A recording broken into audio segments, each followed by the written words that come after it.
think our division between the mental and material is entirely false.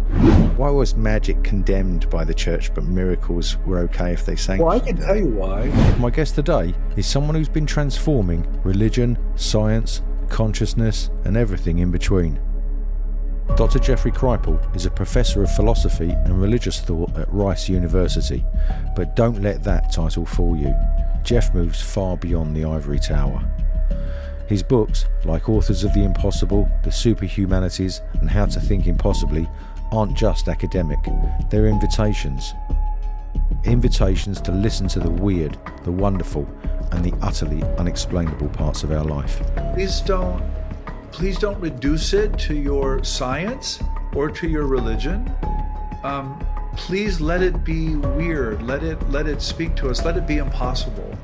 Is the language I use. We talk about altered states of consciousness, crop circles, near-death experiences, martial arts, sacred geometry, and the idea that reality might just be stranger than our official explanations allow. This is Jeffrey Kripal.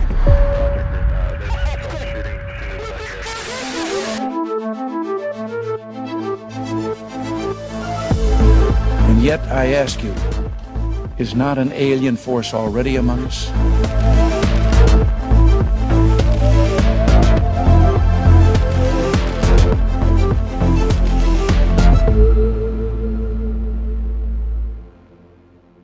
Jeff, thanks so much for joining me.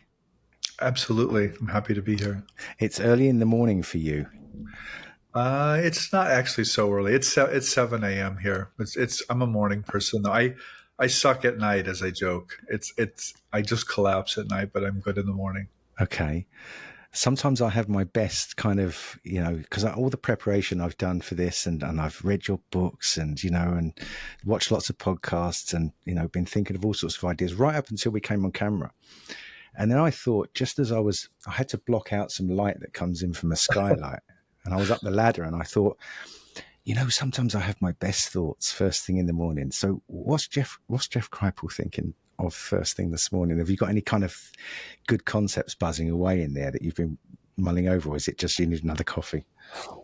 I don't know about my best thoughts. I drink a lot of coffee in the morning, and I either write or I read. I read to write is the way I put it, and it's definitely my best thinking, Gary. I mean, I don't have any creative thoughts at night, by the way.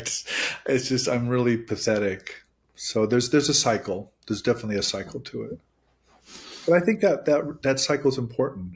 Some people work better at night, some people work better in the afternoon. It's just whatever your bodily cycle is. I think it's important to do things fairly regularly so your mind and your body knows.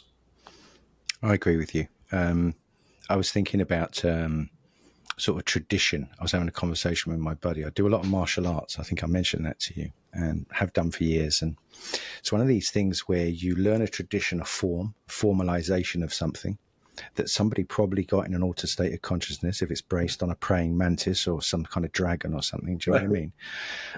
And then they try to formalize it and pass on what they felt they'd been inspired by. And I'm involved in, this kind of martial art that's from Hong Kong, it's from the Hakka people, that they were the kind of creative people. And over the generations, I feel like religion, like some of the things that you compare, they get lost and they become rules and they become rigid and they don't give a person a chance to flow. It's the same with thinking, isn't it? It's the same. You'd have a formal education. You're told this is how you analyze and critically think about things. And then sometimes you wake up and that time for you in the morning is when you can flow, but you wouldn't have been able to flow in the way that you could if you didn't have that tradition. You've got something from it, right? You trained in it, and the altered state. It is, of course, it's similar. Not the same. It's similar with writers and people who think for a living. Sometimes I think people just think it's thought. That we just sort of cognitively make our way to this or that. I don't believe that for a second.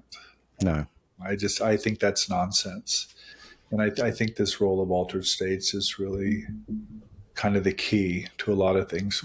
You mentioned martial arts, but it's really a key to the study of religion and philosophy and science. And art. literature. You just go on and on and on. I mean, that's really where these big ideas come from. Well, that's what I kind of like. The martial arts is seen in such a myopic way, really, about fighting and effectiveness of fighting. But there's one of my professors from Cardiff University, Dr. Paul Bowman, has now started a martial arts studies module, and it's gone international. And so many people, film critics, how it was disseminated, East met West. He wrote this brilliant paper recently on the Dantian being this imaginary thing that you focus your mind on, and then it becomes a real sensation, and then you start to develop this awareness of your inner landscape through this. And he talks about, this uses a metaphor for East meeting West in our bellies. It's the martial arts. I mean, at least in the States. I mean, I was a kid in the 60s and 70s, and I remember when the martial arts was just coming into popular culture and film and television and comics and magazines, and it brought this allure, of certainly of Asian cultures to the States. Of course, we were just kids, and naive about it, but I think it was very genuine for a lot of people. There was a different way of being, and a different way of being a body, in those arts. But it was like the mysticism, the magic, David Carradine, the ways it was disseminated through the impression it had on me as a young boy kind of set me up for all of these inquiries, really. I think so. I mean, it's certainly. I think it is related, and I'm glad you're doing it. It's a path I did not personally take for no particular good reason. It's just there are many paths we don't take, right? Absolutely. I mean, most of the ways we don't take, because we can't. We're finite creatures.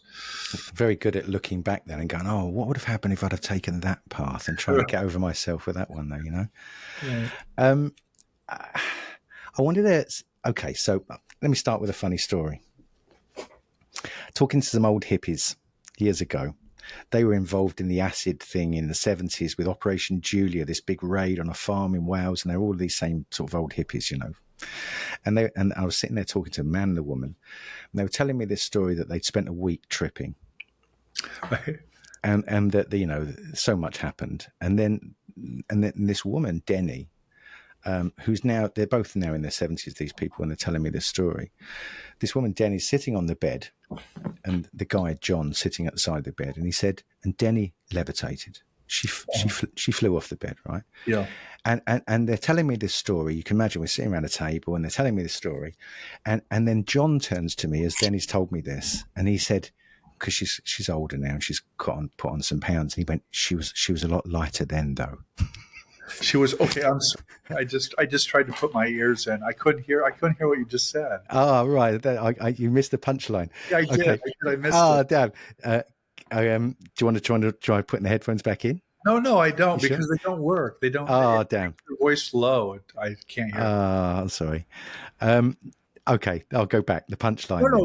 So this man levitated, and then there was a punchline. Yeah, the punchline was that the woman levitated off the bed, and the guy was sitting by the bed. Okay, and the woman, this was years ago. No, in the 70s, she's put on quite a lot of weight then, and she tells me that she's levitated. But then John, the man, turns to me and says, "But she was a lot lighter in those days." Right. As if that made the difference to the fact that she'd levitated, of course.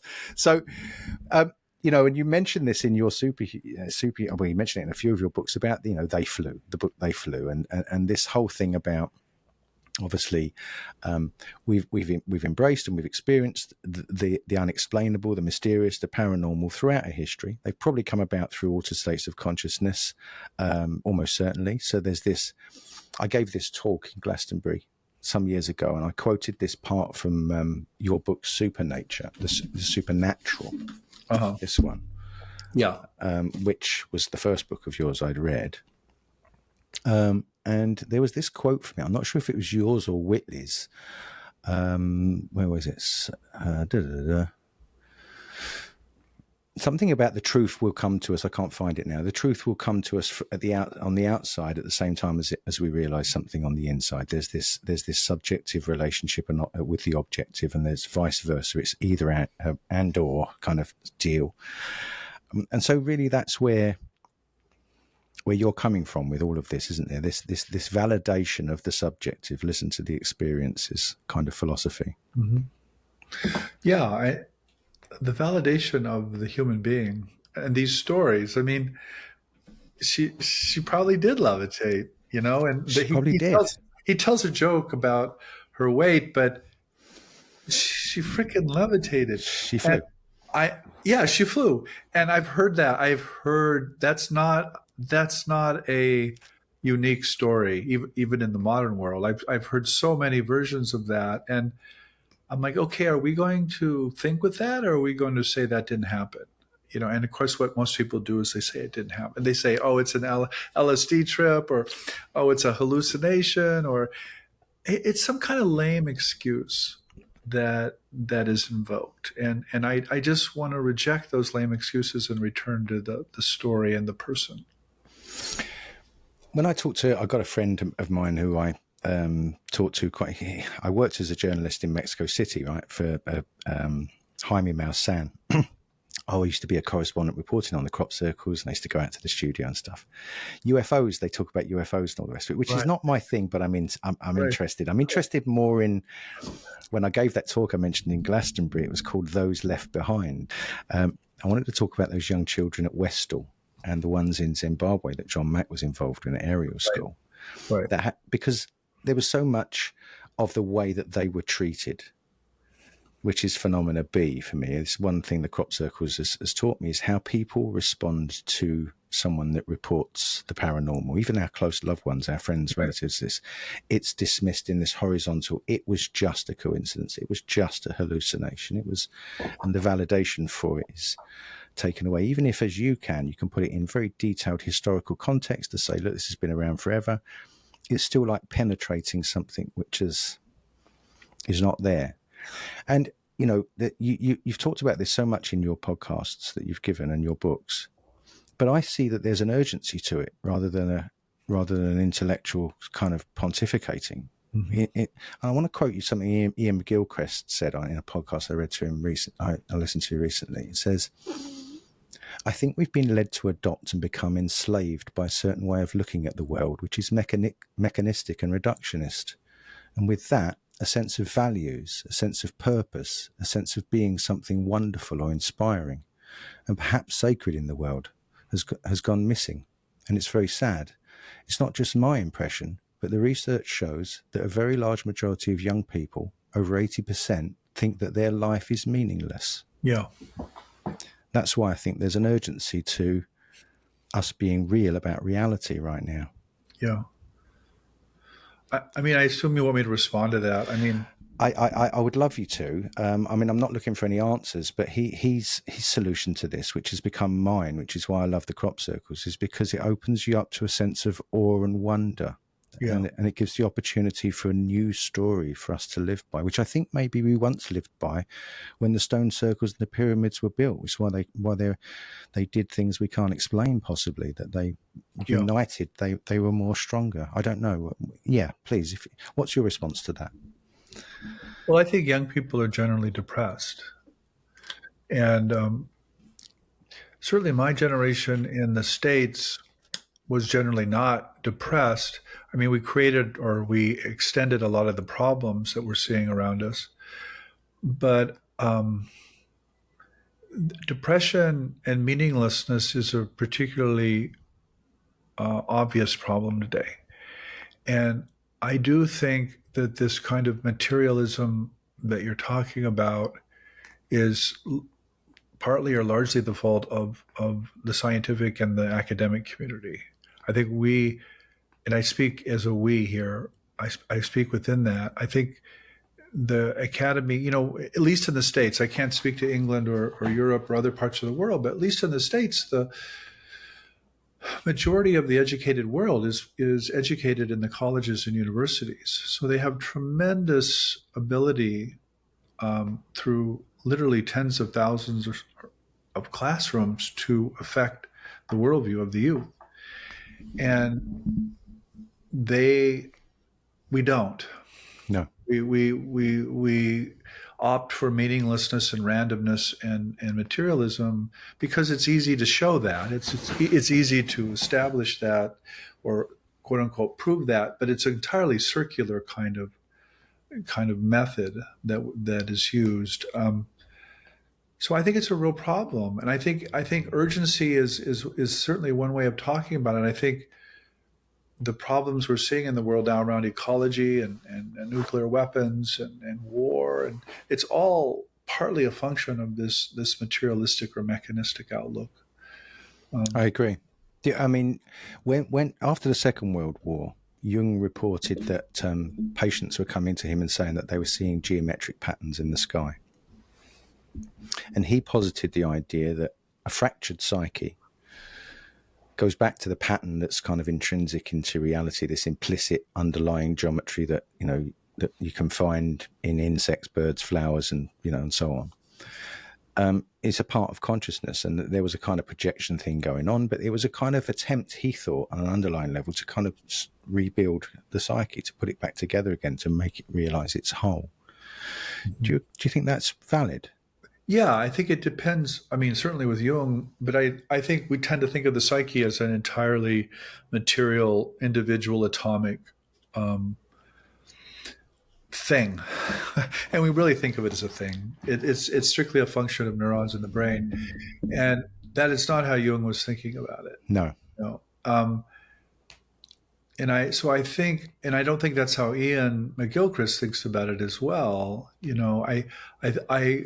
I do think that the left hemisphere, as it were, with all these rational and reductive capacities, have essentially taken over the house. Now, to go back to the UFO, I mean, you're really talking about the UFO again.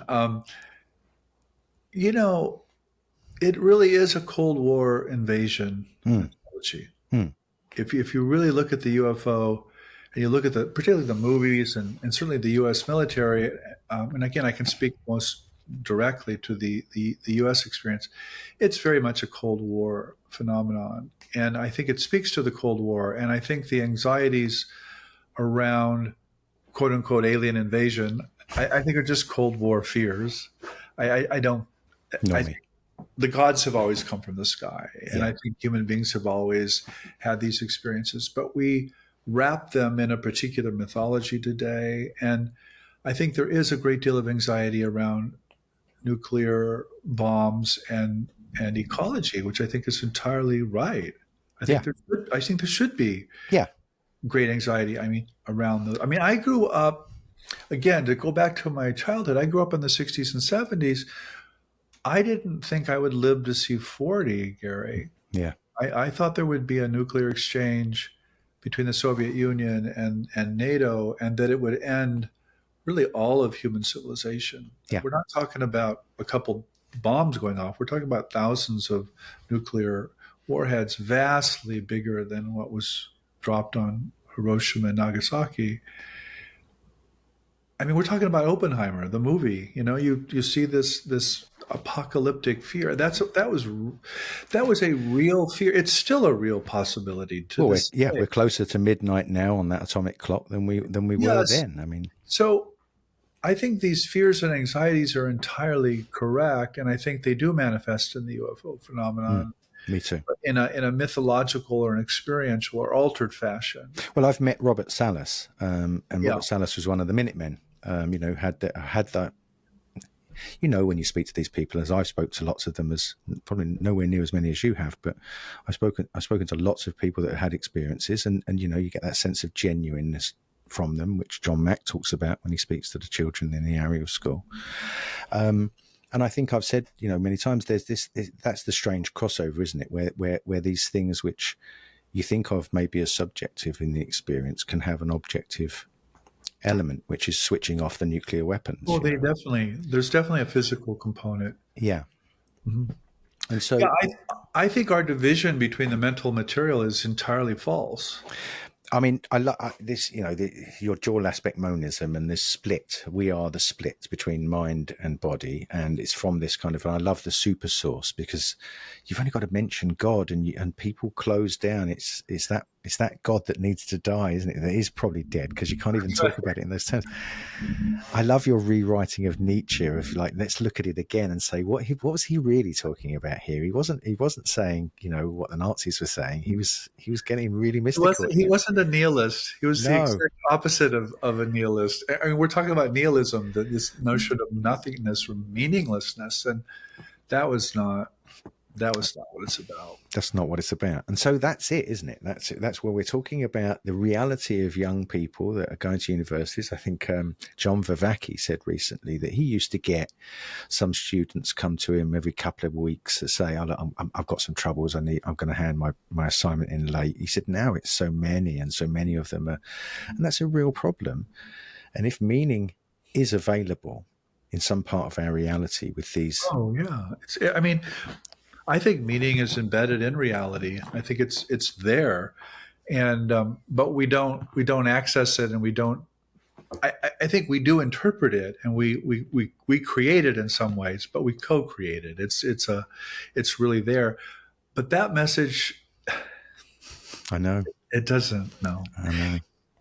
and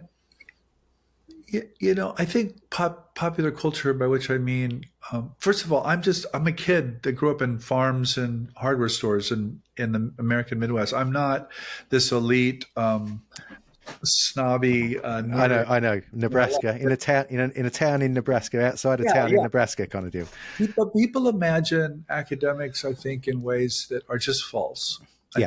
I know that intellectuals are just people. And they're people trying to make a difference, and they're good people, and they're good. They're good people working with young people in classrooms. Yeah. However, the methods or disciplines we use very much work against this goodness, and I think popular culture, in terms of movies and films, and I think it does have a more immediate response to this. I mean, this is why I love the UFO, because it actually mirrors back to us. It takes on popular cultural forms. Yeah. It appears in our movie. It literally appears as if it's a movie, because it is a movie. I think, that, but that doesn't mean it's not real. So there's something about reality that is mirroring us, and that is using popular culture to communicate with us. And I think we should listen. I mean, that's really the basic message. So if we take part of this, I mean, I believe you. I believe they are. I mean, even if, as I've said many times, even if you say one of them is something that we can't explain. Now, I believe there are a lot more than that, but then we got something else to talk about, because what happens with the crop circles is exactly what you say. People take things off the table in order to explain them away. Yeah. And when I put those things on the table and say, okay, look, in order to effectively, conclusively prove that this is just all some elaborate hoax, then you need to address these issues satisfactorily, as if it were in a court of law, and they can't. And they don't. And so that for me then remains a mystery. And whereas I used to be a fundamentalist about it and think I needed to run around convincing people because it's going to be the savior of the world, which you go through for your own ego destruction, I think it's painful to look back on. Well, I mean, so this is what I call the win-win situation. So something like crop circles or UFOs or however we're going to talk about it explains to us certainly why people become religious. Yes. Because they have these experiences. Exactly. Which are convincing to them. So that's kind of one of the wins. The other win is, or it could be a win, is that we could learn something about reality itself and about our own place in it. That's the bigger win. But there's already a win here, because we can understand the history of religions and the history of human culture. It's a smaller win, but it's still a win. But it can quickly become a loss, because, that awe and wonder I talked about in the beginning. Okay. I'll tell you a story of, so I became a guide for the crop circles. Yeah. And, it just happened. And so for several years, I would go out and take people around. And I had all sorts of people come, and one of them was a journalist from the States called Ginger Casey. She sadly passed on now, but she'd had this story where she'd woken up in the middle of the night having dreams after her mother had died, and geometry, fractals kept coming to her in her mind. Okay. Yeah. So she said, okay, what is this fractal? So she got up at 3 a.m. and she went to the computer and crop circles came up. And so she said, okay, I need to go and check this out. She'd retired by then. She got on a plane, come to England, met this Professor Glickman that I used to work with. And she said, I need a guide. And he recommended me out, and out I went with her. Took her to 3 crop circles. And one of the things that was really great as a guide was that I could watch people's reactions, because everybody responds differently. And it was a really good sort of sociological experiment. Anyway, I took her to 3 crop circles. The third one, I never used to show people what the aerial picture was. I used to let them walk around and try and fathom it out, which you can't do because they're so vast. And then show them the picture and get that response too. So she walked around in this third one, and she walked over to me, and you could tell that, this one had given her a kind of serious demeanor, whereas the others had a different effect on her. And she said, what is this? What is this I'm standing in? And I showed her the picture, and it was a hummingbird. It was like the ones that are on the Nazca lines that are kind of similar, facsimile of that. She burst into tears. And she said, because my mother used to put magnets of hummingbirds and statues of hummingbirds, and it just shook her to her core. And I've seen this many, many times. She went back to the United States. She met up with Shirley Williams, who was a friend of hers, and said, look at all this evidence, because I was able to point out details that most people don't get to see, notice little things and so on. Got completely dismissed by her and all of her colleagues. And in the end, had to rewrite it, to level it for her own sanity and go with the man-made thing and take away the magic that she's experienced. Okay, you can go with the man-made thing, but why take away that magical coincidence that happened with it? Why throw that treasure? Do you see what I mean? Yeah, of course I see what you mean. I mean, that's what people do all the time, though. They go to the easy explanation because it's easy, and it confirms this atomic individual again. I mean, my response to that is, well, it can still be human, but it's superhuman. It's not Gary and Jeff. It's not these atomic egos. It's something vast and cosmic that, or mathematical in the sense of a lot of the crop circles, is communicating with us. And mathematics is weird. It is so weird. And I mean, I'm not a mathematician, but mathematics was all I studied in high school, because that was just, my best teacher was a mathematician, and I had more math than my college could offer. I mean, I didn't have a single math class after high school because I had taken everything. Really? Yeah.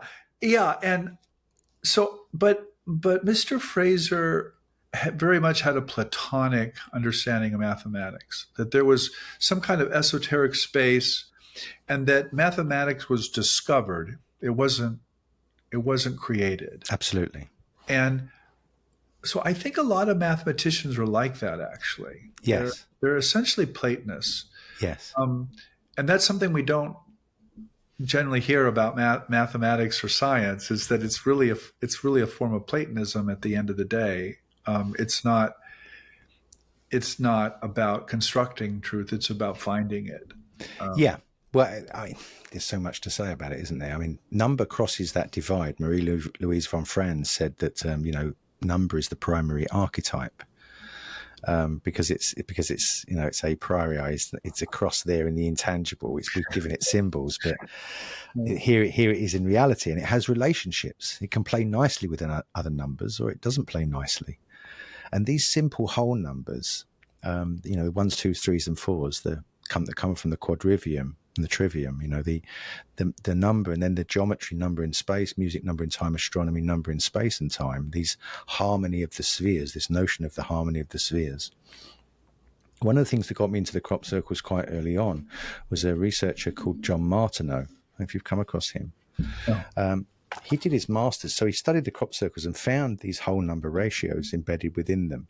And he did a master's thesis at the Prince of Wales Institute under Professor Keith Critchlow, because he found, if I can pull up some of the diagrams like this, what he did when he found the whole number ratios in the crop circles, he had an inspiration that maybe the planets and their relative orbits that circle around us, the notion of the music, the harmony of the spheres, maybe there is a correlation in their relative sizes and orbits. So he created a computer program, fed in the whole number musical scale that we would tune a guitar with, and found, which he published in that thesis, that to 99.8% accuracy, the relative sizes of the orbits in relationship to each other, or the relative sizes of the planets in relationship to each other, can be worked out with simple whole number musical 3, 4, 2 to 1, and so on for octaves. And so he pointed, that's why it's called the Book of Coincidence, because I love it, because he was inspired by crop circles with the geometry, which is number in space. He took that and then extrapolated it out into our solar system, these 7 planets that spin around us, and found that we are surrounded by the same harmony that we reciprocally get when we listen to a guitar that's been tuned to, which obviously is objective and subjective at the same time. For me, that was when I saw the crop circles as communicating something to us that was intrinsically about us. Yeah. Rather than a fuzzy light in the sky that could be a weather balloon. That's the reductive. I mean, it sometimes is a weather balloon. It is, yeah, sure. I mean, that's the thing. Doug and Dave really existed, right? I mean, they really did. Yeah, I mean, they really did that. But that doesn't mean what people think it means. But, no, if you ask them what pi r squared was and they can't give you the answer, then you have to question if they were the guys that put it down, Right. No, I had no problem with that, Gary. I mean, this role of sacred geometry and the stars and the planet. I mean, that's been at the center of human civilization for millennia. Yeah, I think it's just echoing. I think you saw my film. Thank you for watching it. This categories, the religious symbols. There's so much that you can explore just in the individual symbols. And it was semiotics that I did at university that, I saw semiotics as a kind of psychoanalysis for when you're awake, really, how we interpret symbols. Sort of like dream state, like Jung would interpret your dreams for the symbolism, but semiotics is like while you're awake, why we notice red is danger. Yeah, I mean, this is, of course, you've heard the podcast. I mean, this is the simplest example of what I call the humanist too, is, you don't actually know what a dream is about. You need to interpret it. I mean, it invokes interpretation. So there's a part of you telling a story that is trying to communicate with this other part of you. And that other part doesn't know, and needs to come up with an interpretation to make sense of what these symbols or what this story is about. And that's, I think, and I think that the question of number, I mean, there are no numbers in the world. No. Numbers is an entirely symbolic thing that appears in human heads or human minds. But it's a great symbol because it turns out to correspond to physical reality in a really dramatic way. I mean, we could go to the moon and back with just numbers in our head. Yeah, absolutely. So there is something about this correspondence, and I think science is so successful because it works from this correspondence theory. But I think Rupert Sheldrake sums it up nicely where we are now with regards to that in, like, his science delusion book, where they fix, gravity. Oh, the physicists, we fixed that because, he said, well, it fluctuates. Yeah, I know, but, we couldn't do all our calculations unless we fixed it. So we had to sort that out. And, that kind of attitude of imposing ourselves, but this is what we're talking about. Do you think McGilchrist with the left-right brain, because that's been my thing all along, most of the martial arts practice, I have to tell you, Jeff, is all about trying to get the left and the right to work together and cooperate with each other because they don't want to. No, right. The right wants to dominate and, because it's the stronger one, and push the left out the way and trying to get it to work. So it's really on a physical level that fits. But with the brain, when you're doing things out of the left and you're holding a stick and you're trying to copy it, you're trying to use this other side of your brain, you're trying to look out of your left eye and stuff, and you become aware of tension and so on in your body. You become aware that you can't think it, you can't think the instructions, you need to try and let the left feel for itself, because it has a different grasp on reality. And therefore there's a more of a sort of internal sensory feedback. This left-right brain thing, do you think McGilchrist is on the right track, giving those kind of metaphors of how not metaphors, they really do work like this, don't they? The left brain really has become the master, and the right brain has become the emissary. Yeah. And the left brain does focus in on details, and the right brain does go up the mountain and look at the bigger picture and communicate in a very different way. Yeah, no, that model helps personally me a lot. I mean, it's astonishing to me how people receive such a model and then they start to take it apart. They start to deconstruct it. I mean, it's as if any model that's helpful needs to be taken apart. I mean, we see this all the time in my own field. I mean, I could just go on and on. I'll bet. Various things. And of course, they can be taken apart. They can be deconstructed, and most mental functions are global, as they say. I get that, but that doesn't mean that the way of splitting them into the two hemispheres isn't extremely helpful and throws a great deal of light on all sorts of things. Particularly, with Jill Bolte Taylor's stroke of insight, her experience as a neuroscientist, that was so fantastic. Then you've got Elizabeth Gilbert, for example, when she did that wonderful TED talk and talked about the muse.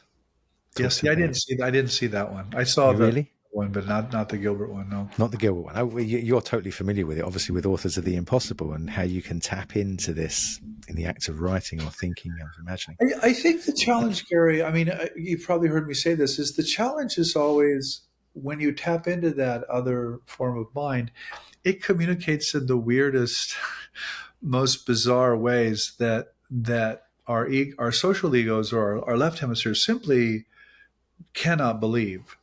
But there it is. And so that's it, isn't it? Sorry to cut you off there, but that's the coyote moment, isn't it? When you run off the cliff chasing the roadrunner and you look down, there's no ground beneath you, and then you scramble. And then there's lots of people available to give you the answers, whether they're, from the Hare Krishna people or from the Christians, or they're going to, what you had was this. That fits right into our system, right? You need to come. And in the desperation to make sense of it, we can latch onto anything. Yes.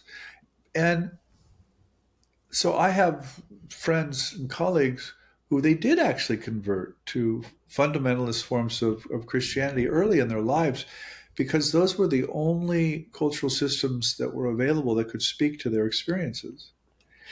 What you realize, I mean, they then deconverted for a lot of moral and obvious transgressions. Yeah, reasons. We can't follow these rules. Or these systems exclude entire classes of human beings in ways that are just nutty. So, but my point is that these people had these experiences, and these were the only systems that could speak to the experience. And so, but what you realize as a historian or as a scholar is that, these systems themselves are probably based on these altered states. Yes. This is the insight. And, yes. But that altered state is available to all people around the globe. It's actually not exclusive. And that's where the religions just make this terrible move. Or any system that tries to formalize that experience on a global basis, one size fits all, in one sense, but on an individual basis. So like hermeneutics, the interpretation of that experience. Or the denial of it. Or the denial of it.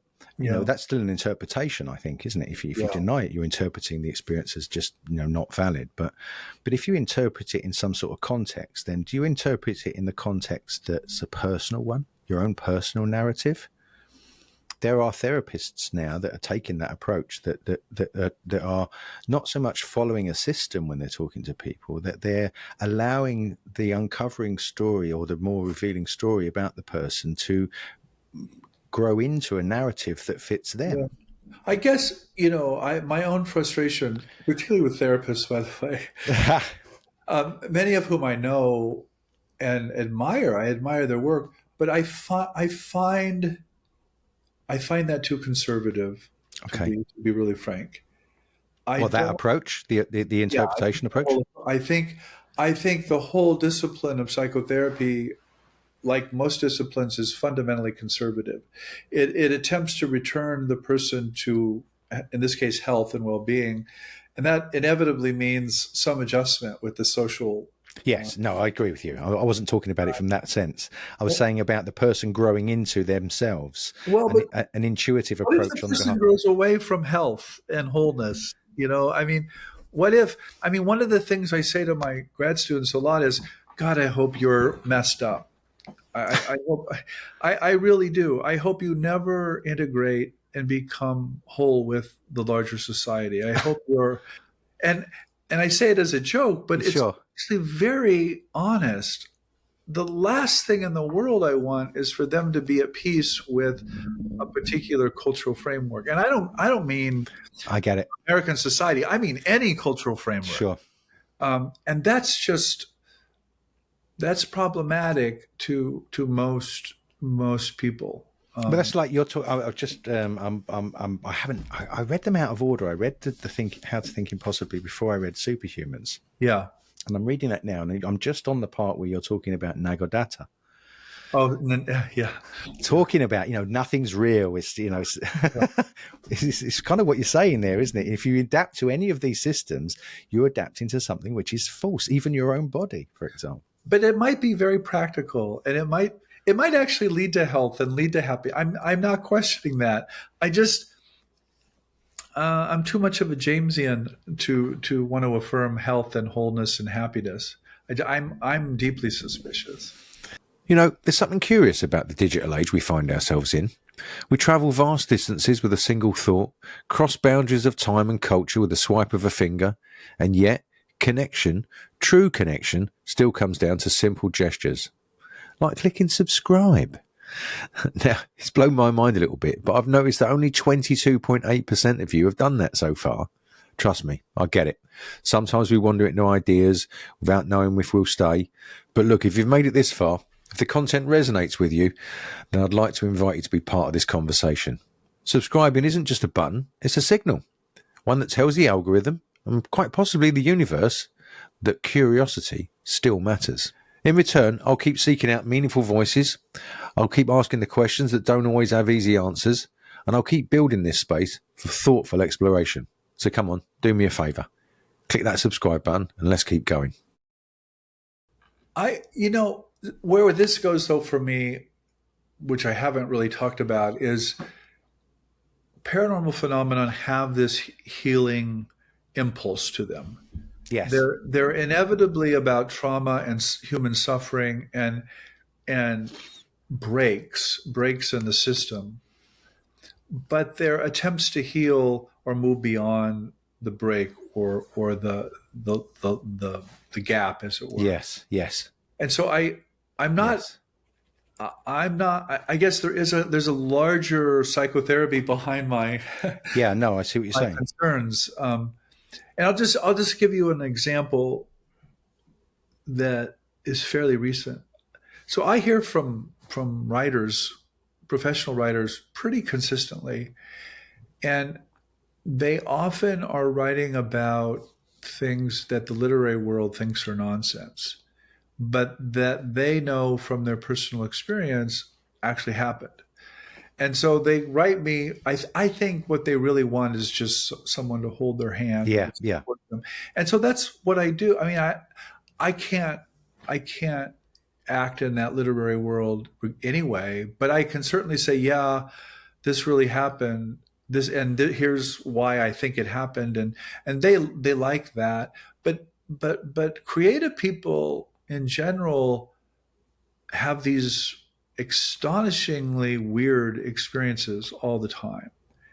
And that's what I keep coming back to. That's what I mean about thinking impossibly is please don't make it normal. Mm. Please don't reduce it to your science or to your religion.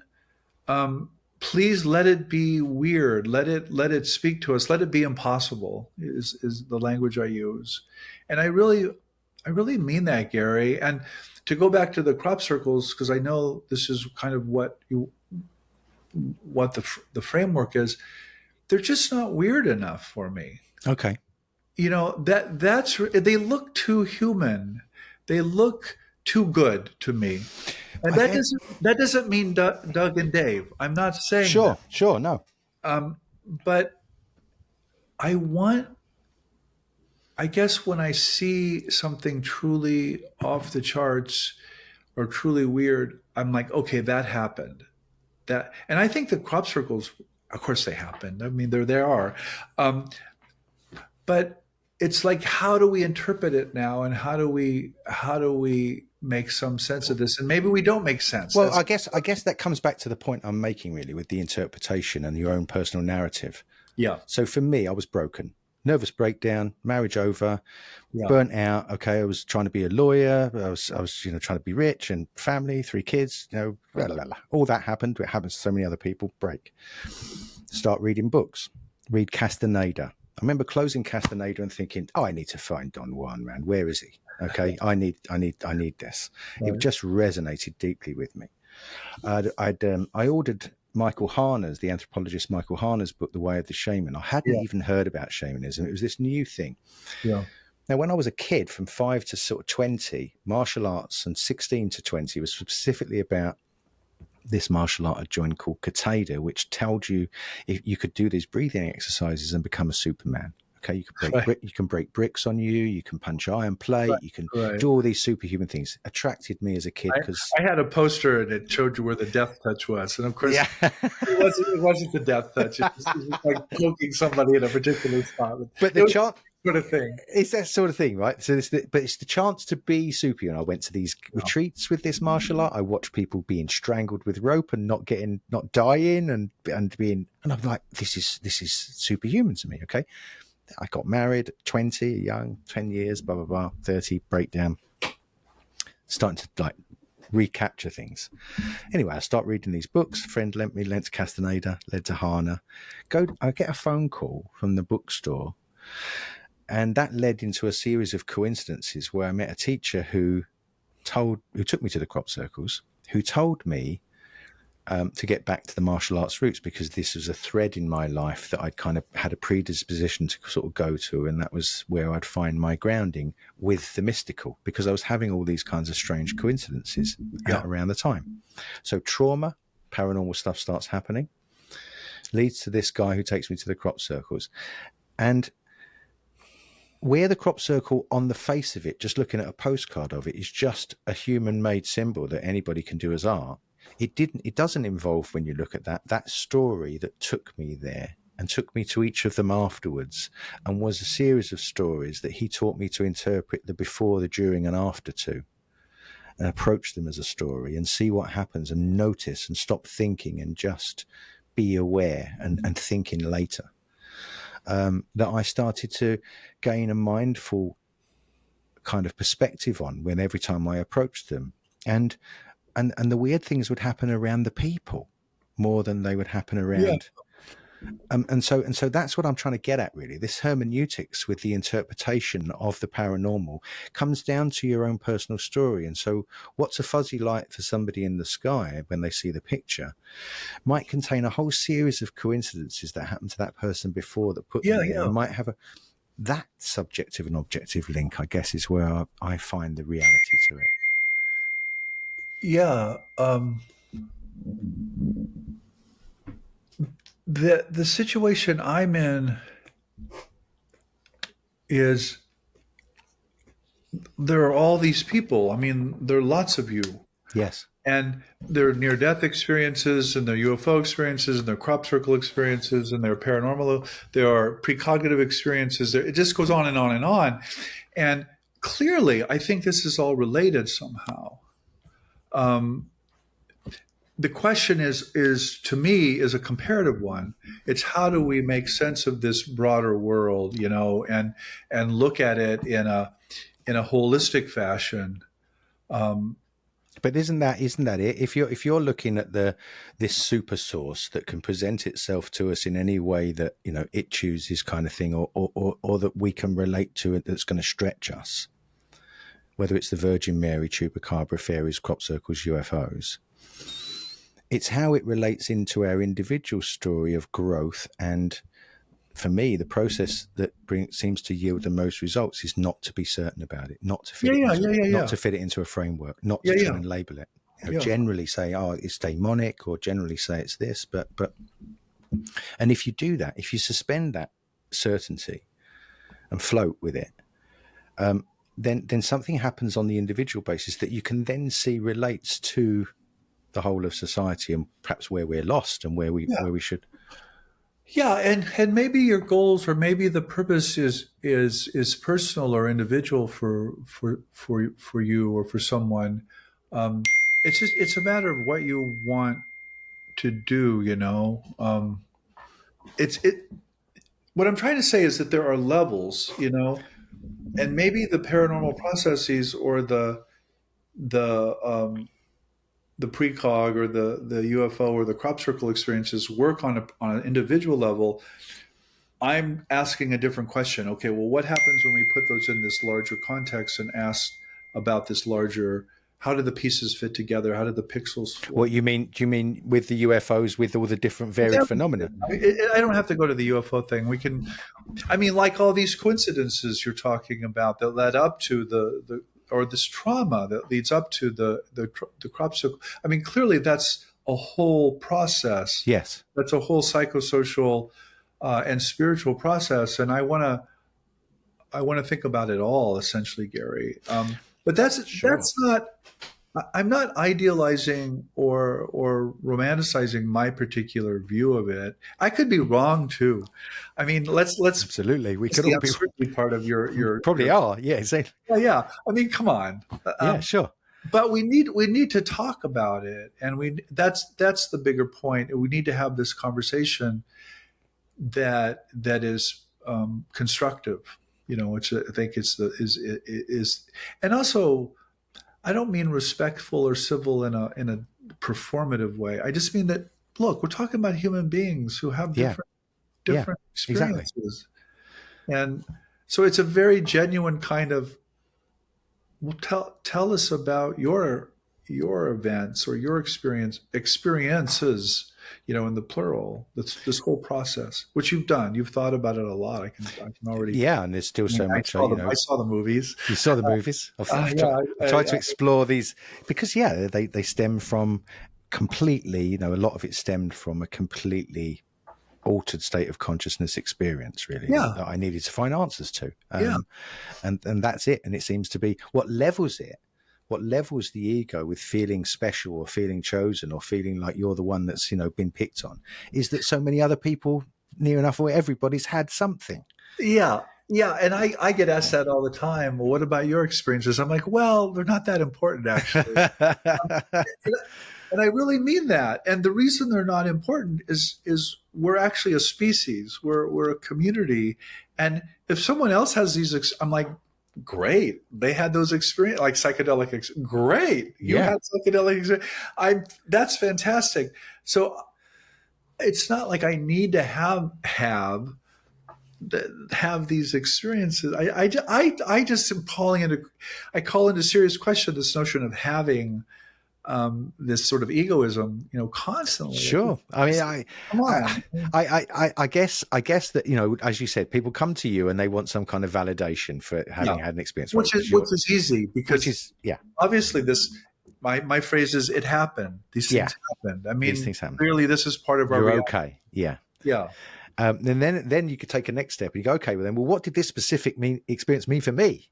And you go, okay, now we're in those sorts of grounds, right? But Castaneda was doing the same with Don Juan. He's going, look, I took the peyote. I had all these experiences. Don Juan was dismissing most of these things that happened. But then when he mentioned one little thing, he went, there's the important part. And you want that expert, don't you? That's gonna help you identify the bits that were all the rubbish. And so, the way I end How to Think Impossibly is what I call the 3 bars. And these are these were bad memories of my childhood again in terms of high school track and knocking down a high school high jumping I bar. remember this. Yeah. And but the first bar to get over is whether these things happened or not. Yes. And I think most people can get over that. I think my experience is that most people are, okay, this really happened. But the second bar is, well, what does this have to do with mind or consciousness in a bigger sense or in a philosophical sense? And that's where people start to have trouble. And then you kind of go from that bar to, okay, well, what does this say about physical reality? And that's where most people kick off the bar, and, Sure. and don't get it. And I'm this, I mean, it's like, I don't know either, but these experiences lead, I think, pretty directly to these questions. And if we don't ask those questions, I think we're much poorer for it. And I think that's, to go back to our earlier conversation, I think that's why young people are depressed. Yeah. Is you don't ask those questions. No. Because you don't even recognize the experiences. Or there's the cultural, prohibition, being ridiculed and so on, which has changed a little bit, which I'm nice to see with the UFOs being talked about in Congress. People feel, we used to say, people used to come around for tea time. Michael Glickman used to host these tea times for people to come and talk to him about crop circles. And you'd always get people that were sort of sitting, the husband that was sitting in the corner that had been dragged there by his wife, who wanted to go on this spiritual mission. He didn't want to be there. And he's just, and Michael would sort of home in on them. And eventually, when they'd listened to lots of people's stories, this person who was seemingly so kind of closed off would act like a dissident that now felt safe to tell about some story he'd had with a ghost or. Yeah, you've heard me say this probably, but my experience of just being with a lot of professors and students in different universities is most people are secretly in the closet. They don't want to speak about it in public or admit it because they're afraid of being made fun of. So there's this profound social censor. This is where I think that this is so important to understand. There's this profound social censor that's at work, and we can say, "Oh, well, I don't like that social censor," or I don't. Okay, well, I don't care what you like. That's what is. It is. They flew. Yeah, and so then we can start talking about the politics of knowledge and the sociology of knowledge, and I think that's really powerful and really helpful. I guess I'm in my own place now. I mean, I'm interested in a methodology or system, an experiential phenomenological system that can help people integrate strange experiences. For example, have you seen Being in the World, Hubert Dreyfus's documentary? No. Oh, it's a really great documentary. Hubert Dreyfus, they actually called him a mantis. Oh. His nickname in college in the 70s was the man. He was against AI and saying, look, you're never going to replicate consciousness. And his whole philosophy was about how we connect with objects in the world. Yeah. And he goes through this system of showing a Japanese carpenter who builds those traditional houses. He goes to a flamenco guitarist, famous flamenco guitarist, a cook in Louisiana, a black cook who cooked for Obama, who talks about the fact that, I can give you a recipe, but you're never going to cook it like me because I've got time served. I've got the kung fu of this instrument. I've connected with it and I've found myself through connecting with this object. So that brings me back to the point I was making about Elizabeth Gilbert, where she says that, this notion of the muse, this notion of something that we give agency to, like Stephen King talks about as a writer, with his muse being this cigar smoking guy that lays on the couch and grunts at him every now and again to give him a good idea. She puts it forward to say we can relate to a reality that's other. She talks about an African dancers, and I've spent quite a lot of time in West Africa and played the African music. I learned the African music to see these dancers, and they step out of themselves, these dancers, and everybody's attentions turn to them, and you point to them, and that was when they used to say Allah, Allah, God is there, right? Which became Olay when the Moors went through Spain, as Elizabeth Gilbert points out. But it was a term that we as humans had where we could say God is here, the super source is here. It can come into us if we've done our time served. And we can recognize it as such, as magical and unexplainable, and let it go and get back to our normal lives. And it seemed to me that she was talking about a very good integrative balance of human beings that, in the older cultures that found a way to live with the magical, to live with the miracle. Would you say that there was probably a chance that we could, when I see the telepathy tapes and I see certain signs of positive things other than nuclear war, I wonder if there's this evolution, as Tom Campbell's putting it, that we're in the process, like you do, with the larval stage and moving into something else, that we could find some system that acts like a shaman, that acts like a way that could interpret these experiences and normalize it for us, and that we live in the fantastic. Well, I hope so. As you probably know, I don't want to idolize or say a particular previous culture had the answers, No, sure, of course. because I think we know things about the universe and about the material world that we just didn't know before. And Ian McGilchrist is a good example. We just know stuff about Absolutely the hemispheres of the brain. Now, it doesn't mean we know everything. We don't know everything. That's silly. But these new forms of knowledge need to be integrated into whatever we do.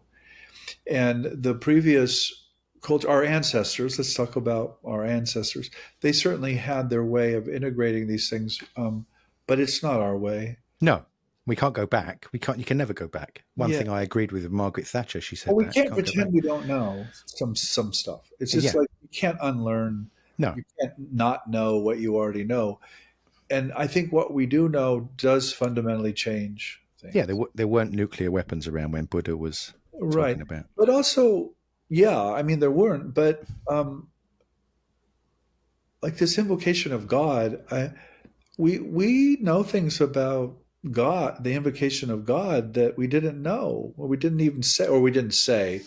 Or articulate, hundreds or thousands, even a couple hundred years ago, people were thrown in prison and lost jobs and were even killed for saying things that are obviously true. So it's not just the material science that has changed. I think our understanding of ourselves and of literature and of religion and of God, to speak, has fundamentally changed. Sure. And we need, as a species now, as different communities, to come to terms with that, and I don't think we are. It's this. I mean, you bring it to the forefront brilliantly when here's quantum physics. It says this about our reality.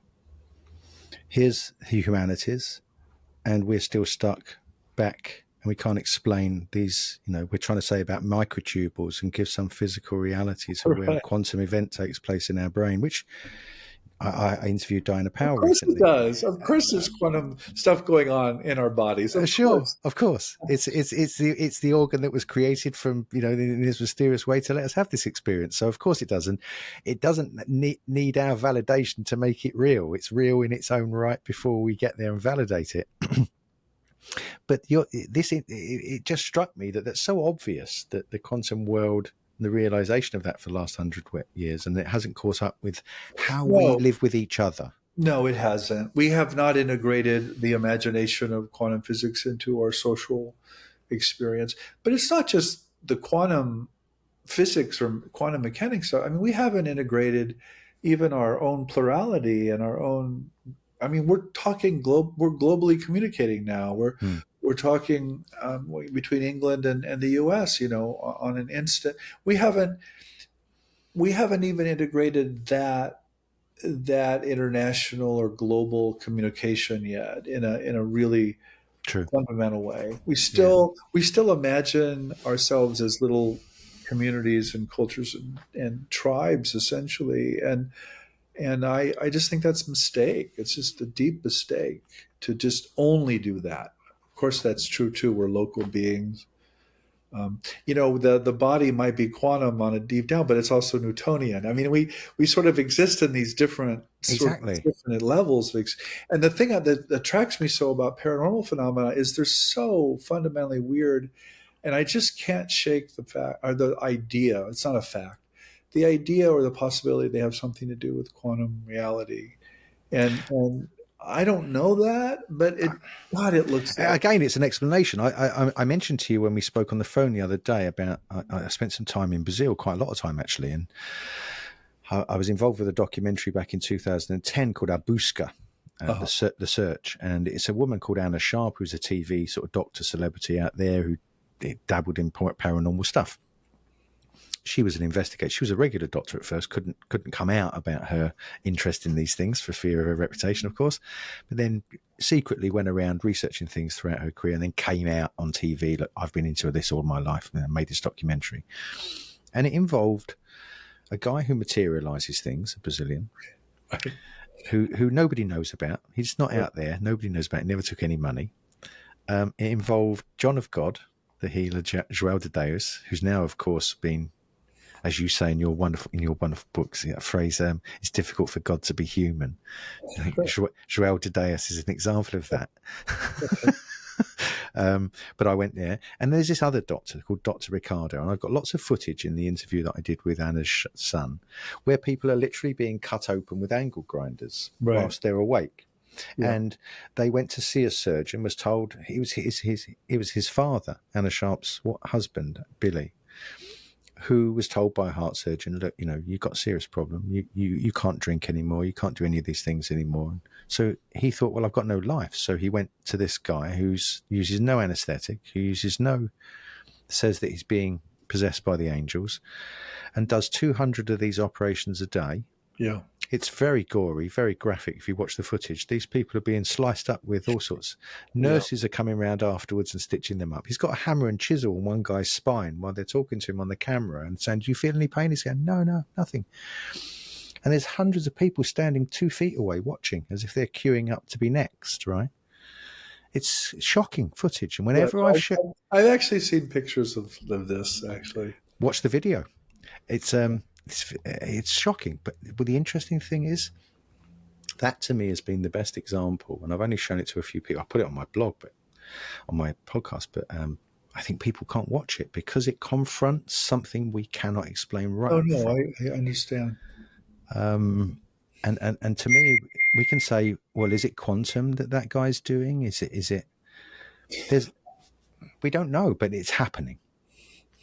I mean, one of the most memorable things I've ever seen was actually he was an American architect who went down to Brazil and was interacting with a healer, a psychic surgeon, like you're describing, and she was interacting with what she called the lady and on these other beings who were kind of floating around her, and God, they sounded exactly like aliens. I mean, it was just like so obvious.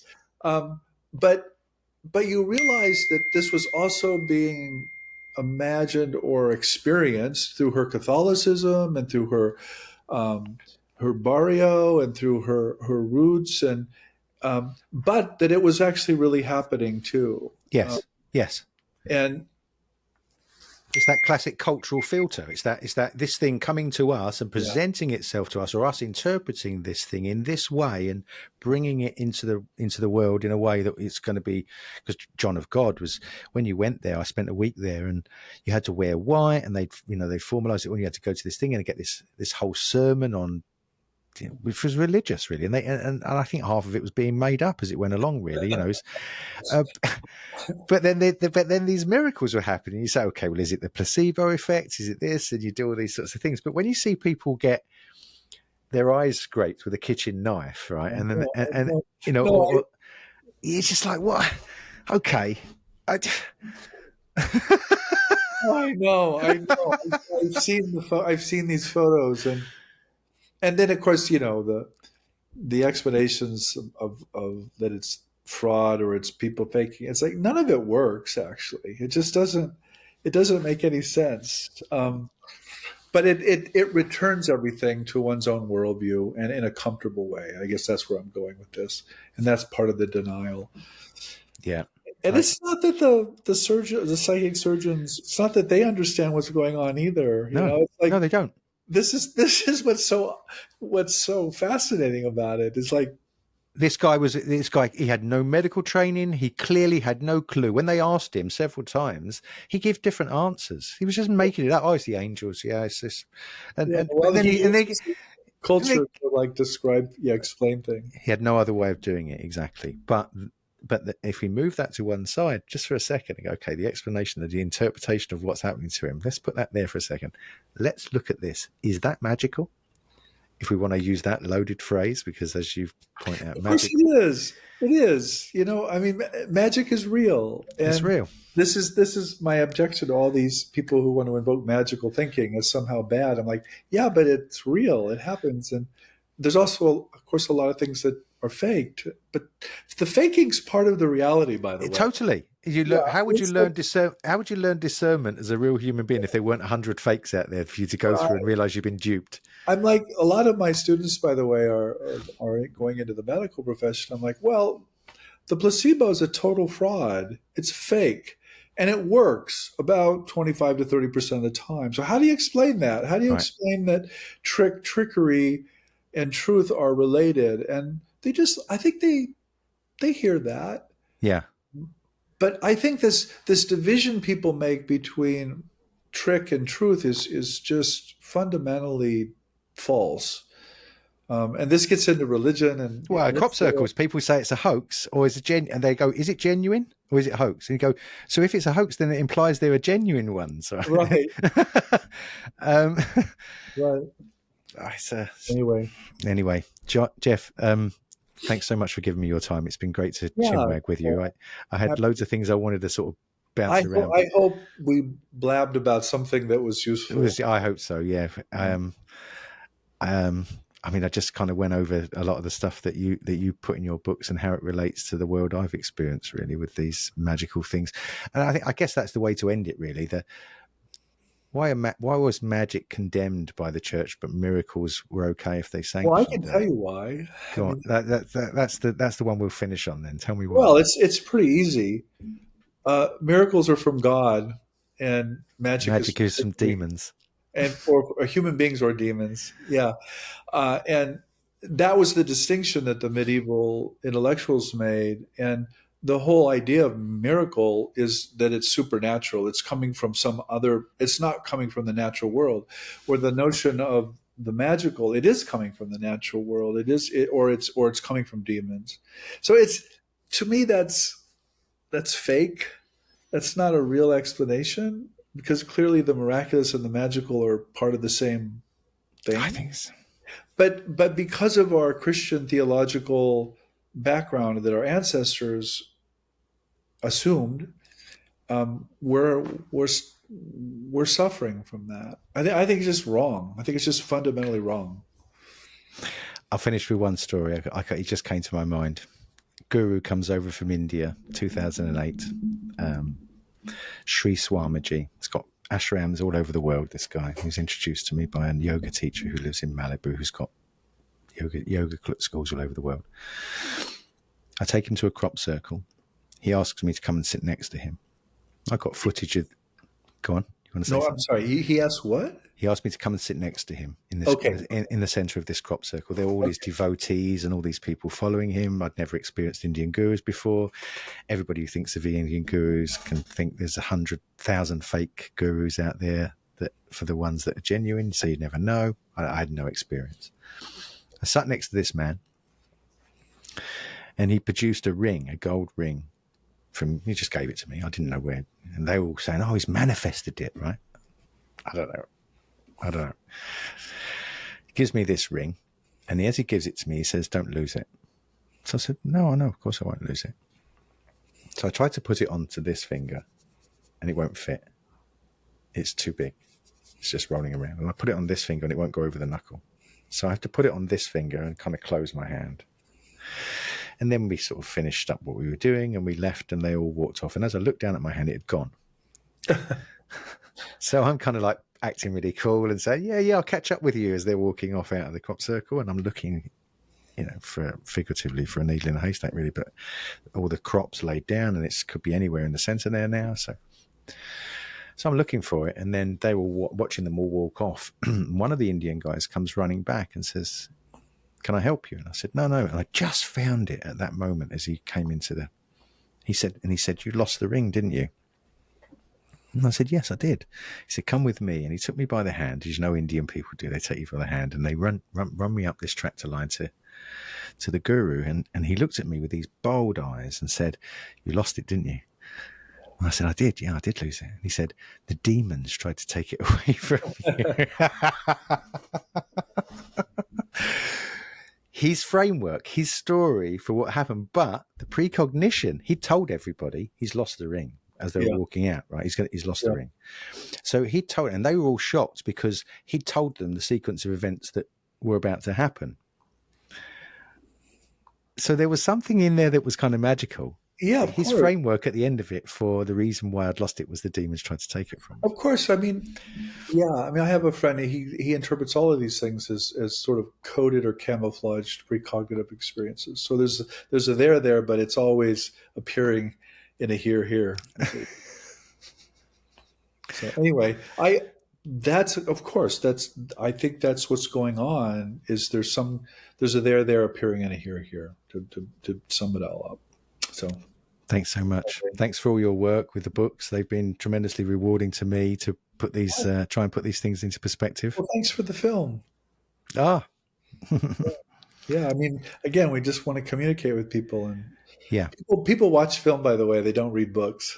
I know. I'm trying to read. Jordan Peterson said, if you don't read, you'll die. Read or die, I think. And it's actually harder now. I find it harder than I used to be able to die. Just that's eat because books. of social media. That's because, isn't it? Digital brands. It is. And making films, I write the scripts and then narrate them, and then, put in the pictures that go with it. That visual element suits me for storytelling. Well, it's also story. It is narrative. Yeah. And people can have a 60-minute focus span, but they can't do it for more than that. I know. Do you think? What do you think? I keep asking me more questions, and I'm going to let you go, really. But the act of of using our eyes to hear our own voice in our head, which is the act of reading these abstract symbols, do you think that was the best, or is the best way to deeply absorb an information? Because these paranormal things happen so much with writers. It seems to me to be a very important medium.